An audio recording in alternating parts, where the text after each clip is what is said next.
Hello and welcome to this video. So in this video, I want to share a really cool programming workflow for Claude projects with you. We've all seen Claude build cool small things like Tetris or Flappy Bird or Snake, but what if you want to use it like for real, not only for making it do like small scripts or small things, but also actually do work in your existing big projects.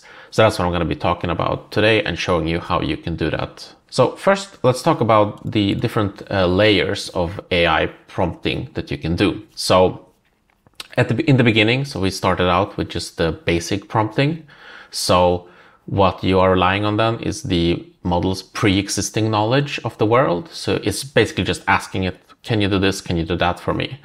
The problem with that is that, the internet changes fast, frameworks get new versions, new features get added, new functions, and there are many different libraries that might not be fully documented in the model's knowledge.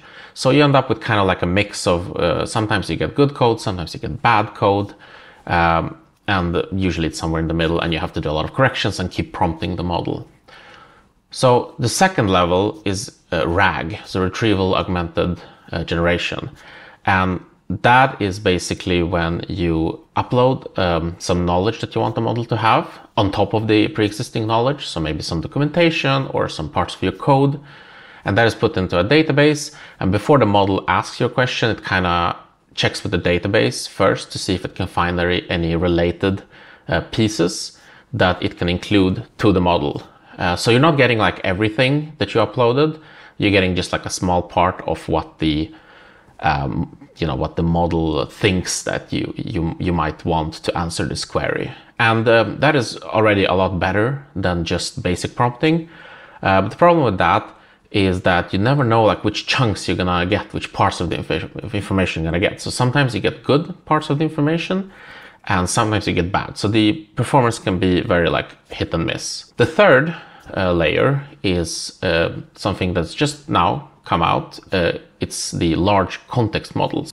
With large context models, you can actually put everything into the context. So not only the small chunks like with RAG or the pre-existing knowledge, you can actually include all of your code, all of your documentation for libraries you're using.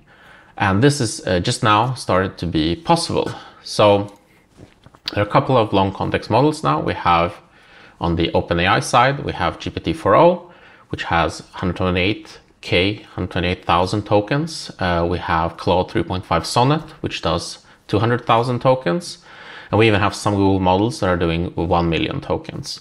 So how do we like tap into that right now?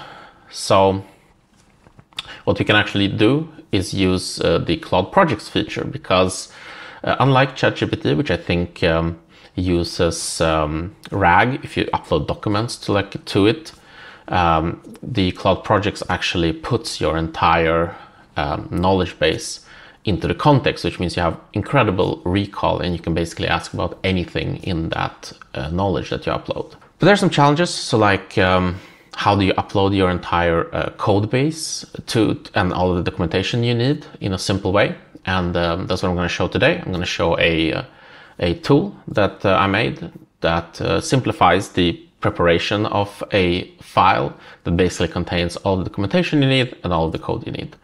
So let's get into the demo where I will show you how I'm actually working with this day to day in a large project and how it can implement pretty complex features in an existing big project.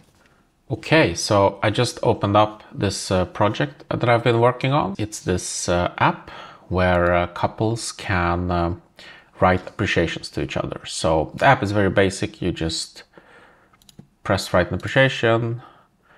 You write something that you appreciate about your partner, and that gets posted onto a timeline, and as a user you can like it. Pretty simple, but since it's an app and it's available on the App Store, there's a little bit of complexity involved to getting all of it to run. So now let's look at the code for this. So here's the project. You can see that there's quite a lot of different source files that make up the project. different routes. I'm using SvelteKit for this project.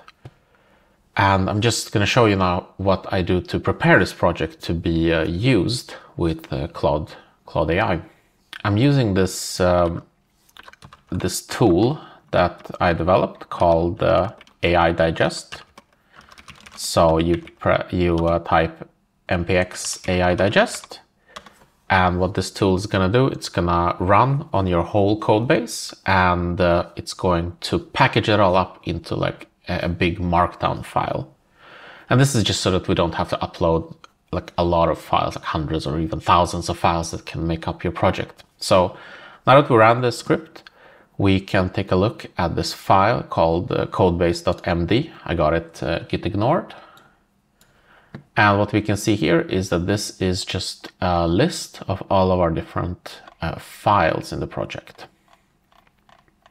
The file right now is almost 0.5 MB, so that's a lot of text. So keeping that in mind. And so aside from, so that's the first preparation. So what this tool needs to do it the best job it can is for you to create this file called .ai digest ignore, and this file is kind of like a git ignore file, and it will basically like not include certain parts of your project that shouldn't be uploaded to Claude, which may be like some build artifacts, a build folder, some unrelated files that you don't really like care about, temporary files, stuff like that. So I got that set up, and that means that if you look at the output, we are ignoring some files here that won't be included.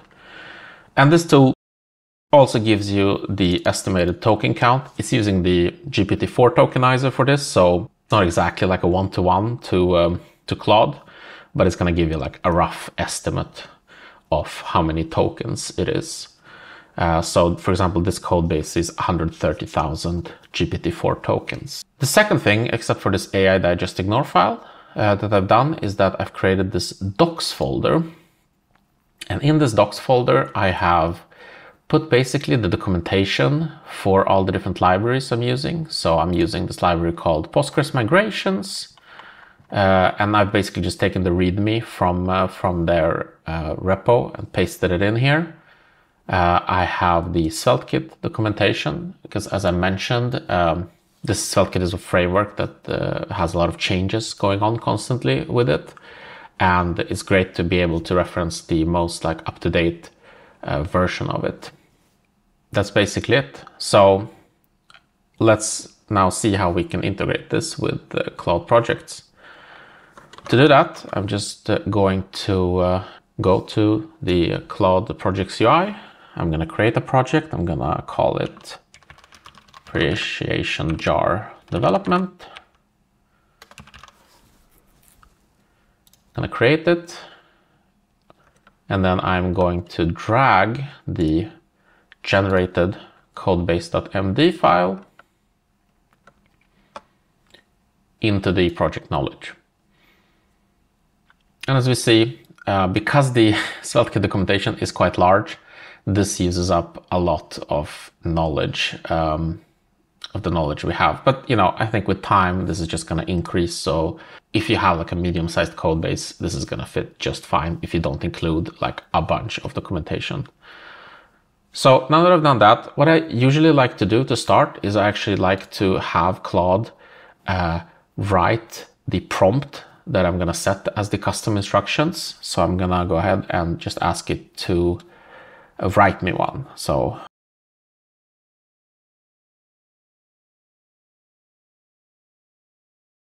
it analyzed the whole project and it provided a custom instruction set for me here. So what I can do now is to just paste this in to the custom instructions.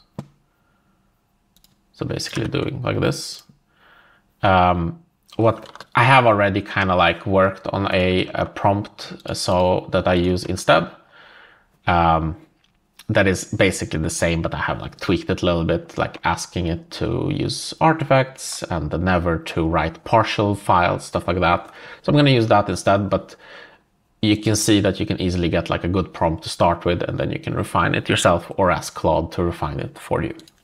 All right, so now we're ready to do some actual development. So let's start with thinking of a feature that we want to implement, something that is not extremely difficult, but something that is a kind of common everyday task that you might do as part of application development. So the thing I've been thinking of doing for this video is to ask it to basically have a little banner at the top of the app that asks people to review the app if they like it. So let's start the application again. Let's have a look here. So basically I want it to be up here somewhere. So let's go ahead and ask Claude to basically do this job for me. So I'm going to start a new chat, and I got the latest code base uploaded, and I'm going to say, I'm going to write a prompt for it.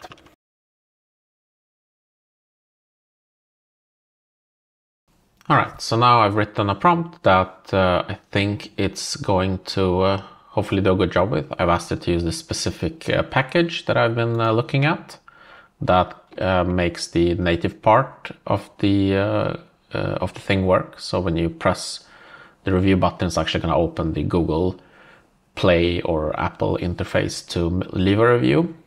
And I've also downloaded these this documentation for this package and put it in the docs folder already. So let's see what it does with this prompt.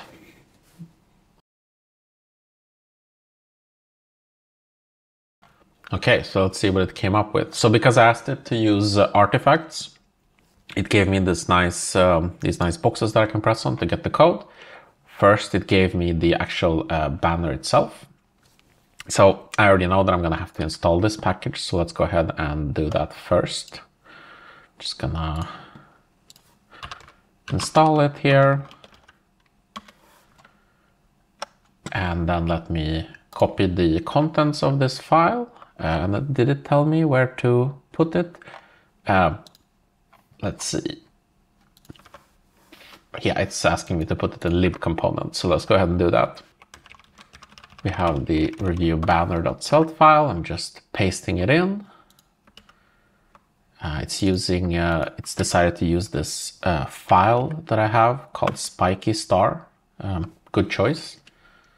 It's an asset I already had included in the app, and because it was available through the codebase markdown file, it knows where to find it. It seems to not have done a good job with this method. Let's see. Well, let's have a look here at the README here. So it's using this function called isAvailable, which I kind of feel like, yeah, it invented. So as you see, it's not perfect here. I think I see what's going on here. It kind of like tries to infer when it should show the banner. And I actually have some ideas about this. I actually want it to happen after the user has posted a certain number of appreciations. So let's just go ahead and always show it for now. There we go. And then let's go back to here. And it started writing out this the code for this jar page, but it kind of gave up after some time, which it does if the code is really, really big. So this sort of workflow works best if each individual file you have is not that huge, because otherwise it's going to get lazy and it's not actually going to print the whole file because it's going to be afraid that it's going to run out of tokens. But what I'm guessing it's doing here is that obviously we need to import this review banner. I could ask it to just tell me the changes if I wanted, but I think I know what needs to be done. So let's go to the jar page here. You see it's a big file, so asking the AI to write it all out is quite a lot of work for it. So it added the review banner, and then at some point it is going to, of course, show it on the page. And it did this in this content div. So I'm just gonna go ahead and do that. there, and then it asked me, it asked me to install the package. And then it told me to update the capacitor configuration, which I actually do not think, it's just told me that I could configure it, but I don't think any configuration should be necessary. Okay, so let's just save this and see what turns out.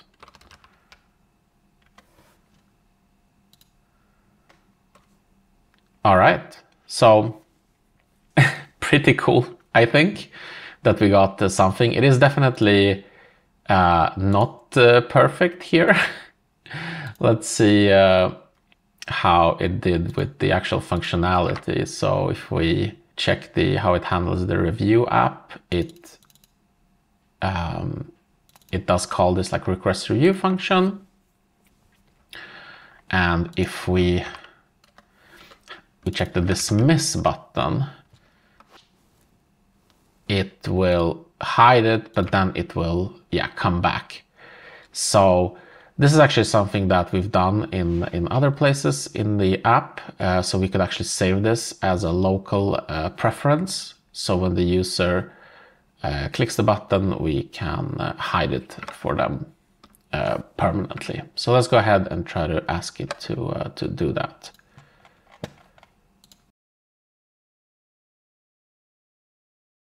All right, so here we go. So what I kind of did is I used my knowledge of the project to guide it in the correct direction by telling it about other places where we store local settings, for example, to be able to dismiss a notification or something like that. And I've asked it to update the code based on that. So what I actually usually do, the kind of workflow I usually have for this, is that I between each prompt, I sort of like commit into a test branch, because it kind of helps to be able to see the changes on each step. So this was the first step, so I'm just gonna go ahead and commit this. And now it's giving me some more changes. First, it's changing in this local settings file, where I asked it to add the new dismiss functionality. And I'm just pasting the whole file in, and then it gave me the whole review banner again. And I'm gonna also just overwrite the existing code here, and I can check the diff, and I kind of see that it did do something with that. It reverted this like change I did for is available, which that is my fault. I should have told it that I made that change, because otherwise how would it know? Here we go. And now let's take a look. All right, we see the banner, we dismiss it, we reload, and we no longer see it because it's saved. And I believe it's saved in local storage. So we can have a look here. Review banner dismissed, true. Sorry, it's a little bit small. Here we go, review banner dismissed, true. So that works just fine too.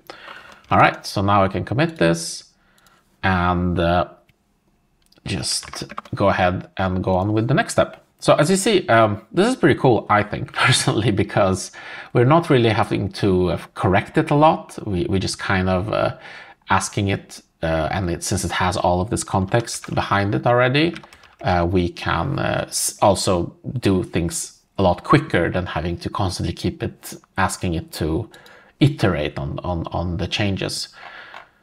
Okay, so now I wanted to fix the design up a little bit. So since I did some changes to this local file, I'm going to paste it in and ask it to like internalize these changes. I made some changes to this file, and then I'm just going to paste the file in, and then I'm going to say, and now it's going to remember my old changes that I did, hopefully, and it's going to give me the file again, and I'm just gonna paste it in again. Gonna briefly look at the diff here. It does look like it did a lot of stuff to the code, which is okay. We can have a look at how it looks now. Obviously, it's still dismissed because I have dismissed it, but I'm gonna delete this local storage key so we can bring the banner back. Ah, look, it already looks a lot better. I'm actually also going to try this review app function, even though it's not going to work because we're on web right now. So we click it and we see error not implemented on web, which is exactly what we expect, because this is how Capacitor works. It will use the OS dependent functions. So on iOS, it's going to use the iOS function. On Android, it's going to use the Android function. And on web, it doesn't work. So actually, that is the next thing that I would like it to fix, which is to not show this on web. So I'll say,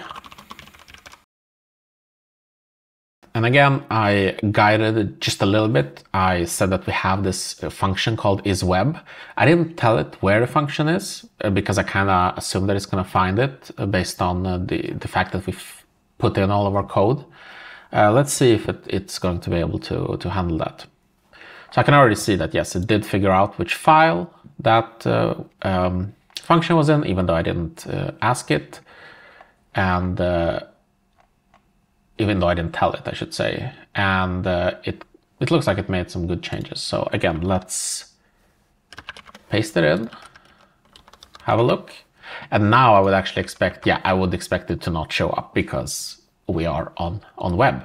And I'm gonna comment this out for now because we're gonna keep iterating, but we obviously want to be able to see it locally. So it's still insisting on this is available function, so that I think that's the next thing I'm gonna have to ask it to do, which is to like rewrite the file, but without the is available function. I don't know where it got it from. You know, obviously sometimes it can still hallucinate. It's not perfect.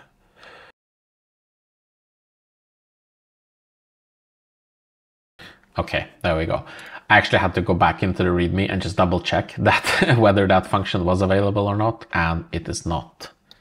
So let's see what changes it did. So it did very little. If we checked it might be a little bit small for you, sorry about that, but all it really did was remove the usage of that non-existing is available function.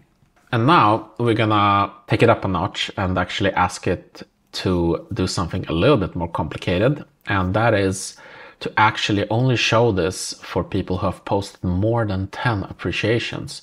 Now we're really gonna test how good it does, because this is gonna have to touch the obviously the backend parts. It's gonna have to add new data to the data loading that we have, and it's gonna have to integrate that and pass it all the way through to the model to be able to show it properly. So let me try to craft a prompt for this.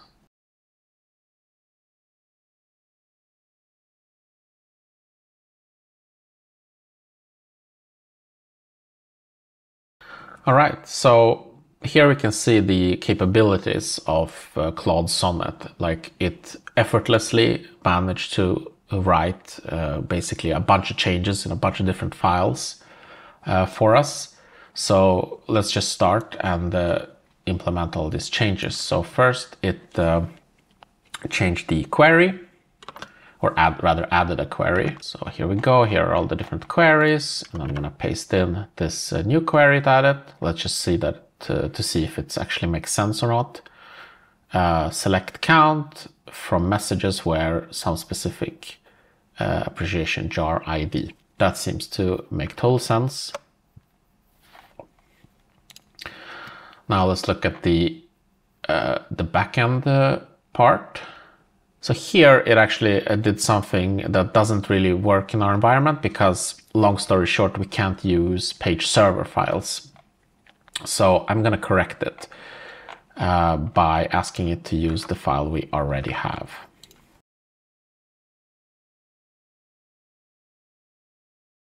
So these changes that it first proposed, there was really nothing wrong with them. It was actually according to the best practices. It's just that because we have an app which compiles static HTML, we can't use the server load functions. But that's okay. We just pushed it into the right direction, and now it gave us what looks very promising. All right, so change the API route there, and gonna change the data loader as well. Here we go. And yeah, that's it according to Claude. Let's have a look here. Doesn't oh yeah, of course, I actually I forgot one thing. This is like tricky when you start prompting it to fix things, is that it doesn't always include every change you need to make, because of course we also need to pass the data through to the model itself. Here again, it got a little bit lazy. Let's see. Here I have to a little bit decode what it wants to do, but I can actually just ask it to write out the whole file. If you get lost, you can, in a separate prompt, ask it to write out the whole file.